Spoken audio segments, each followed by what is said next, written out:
इस वीडियो में मैं एक ऐसी प्रॉब्लम को सॉल्व करने जा रहा हूँ जो जनरली कॉम्पिटिटिव एग्जाम्स में पूछी जाती है। तो चलिए आज देखते हैं आज का क्वेश्चन। तो आज का क्वेश्चन है कि हम इसमें 2 टू दी पावर 40 में हम नंबर ऑफ डिजिट्स का पता करेंगे। तो इस क्वेश्चन को सॉल्व करने सॉल्यूशन देखने के बाद आप कोई भी नंबर है, कोई भी बड़ा नंबर है जो कि किसी की पावर्स में दिया गया है, तो आप उसके नंबर ऑफ डिजिट्स जो है वो निकाल पाएंगे। तो चलिए देखते हैं हम इस क्वेश्चन को किस तरीके से सॉल्व करते हैं। तो इस क्वेश्चन को सॉल्व करने का जो तरीका है, ये हमारा सबसे पहले हम निकालेंगे कि what is the value of the log 240।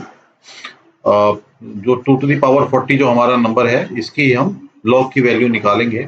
तो और ये हमारा जो log हमने लिखा हुआ है, इसका मतलब ये 10 के बेस पे है। ये मतलब ये एक तरीके से हमारा वो होता है कि ये हम जो भी log ले रहे हैं वो 10 के बेस पे लेते हैं।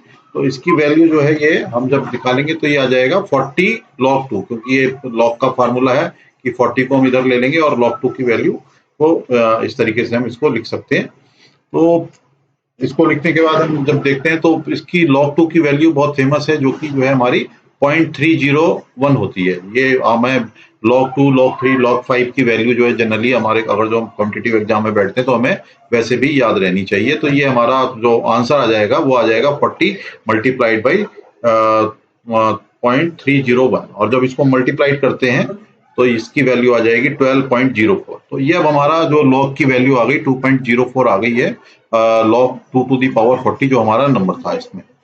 तो इसका मतलब क्या होता है, ये इन दोनों का मतलब कि log 10 के बेस पे इसकी वैल्यू 12.4 है। तो इसका वो हम देखते हैं। इसका मतलब ये हो गया कि जो 2 टू दी पावर 40 है, इसको हम 10 की पावर में इस तरीके से 10 की पावर 12.04 लिख सकते हैं। तो ये हमारे को अब हमारे लिए जब हमने इसको 10 की पावर में लिख दिया, तो अब हमारे लिए नंबर ऑफ डिजिट्स निकालना बड़ा आसान हो जाता है। तो इसको नंबर ऑफ डिजिट्स निकालने के लिए हम क्या करेंगे, इसको हम जो है फर्दर लिख सकते हैं।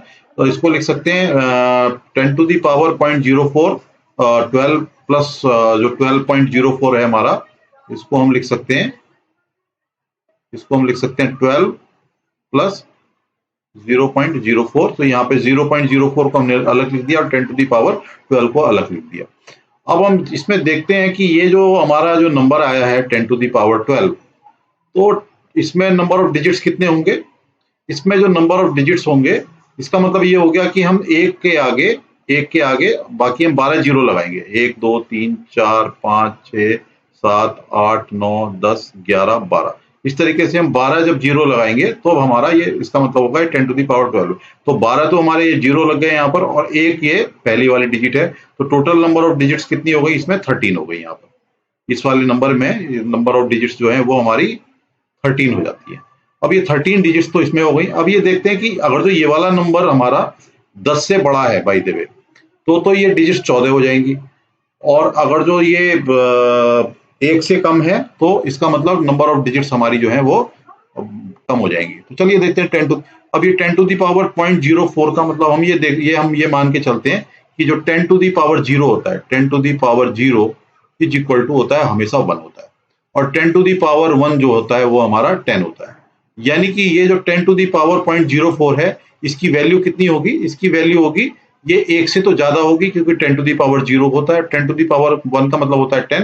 तो यानी कि ये जो वैल्यू है हमारी 10 टू दी पावर 0.004, इसकी वैल्यू जो है हमारी 1 से तो बड़ी है, ये 1 से बड़ी है, और 100 से कितनी है, छोटी है। इट इज लेस देन 1, और बट इट इज सॉरी, ये दिस इज ग्रेटर देन 1 है, और it is shorter than the 100, shorter than the 10।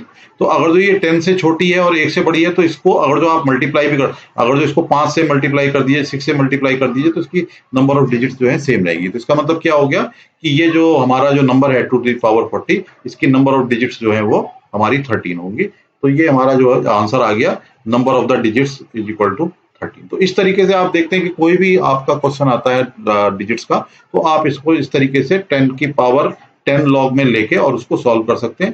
तो जनरली जो क्वेश्चन पूछे जाते हैं वो या तो इस तरीके से पूछे जाते हैं, या तो 2 की पावर होगी, या 3 की पावर होगी, या 5 की पावर होगी। तो आपको उसके लिए log 2 या log 3 log 5 के हमेशा उनकी वैल्यू आपको पता होनी चाहिए। तो thank you for watching this video, और मुझे आशा है कि ये वीडियो आपको पसंद आएगा, और ये आपको जो है आपके एग्जाम्स वगैरह के क्वेश्चन सॉल्व करने में काफी हेल्पफुल होगा। तो अगर जो आपको ये वीडियो पसंद आया है तो इसको आप लाइक बटन हिट करें और इस चैनल को सब्सक्राइब करें। धन्यवाद।